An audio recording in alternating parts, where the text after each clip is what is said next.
सेठ की चतुराई। किसी राज्य का राजा थोड़ा सनकी था।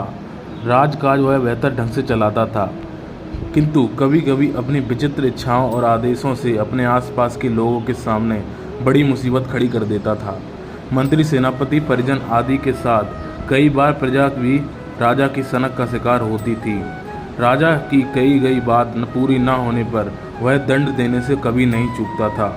एक दिन राजा के बुलाने पर नगर सेठ डरता हुआ दरबार में आया कि पता नहीं कौन सा अजीब आदेश मिलेगा। राजा ने बड़े स्नेह से उसे विशेष आसन पर बैठाया।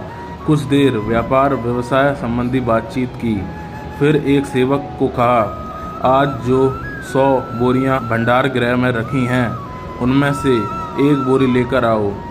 सेवक ने बोरी लाकर रख दी। राजा ने उसे खुलवाया, उसमें गेहूं थे।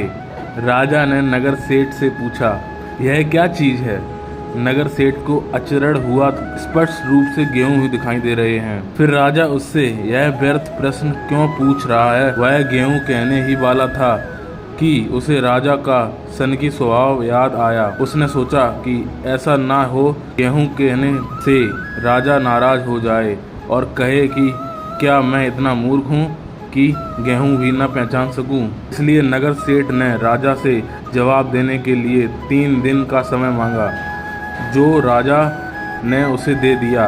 काफी सोच विचार के बाद वह चौथे दिन एक थैले में गेहूं लेकर राजा के पास पहुंचा और राजा के समक्ष उन्हें दिखाते हुए बोला, महाराज, जो यह है वे भी यही है। राजा उसकी बुद्धिमानी देखकर प्रसन्न हुआ और उसे पुरस्कार देकर विदा किया।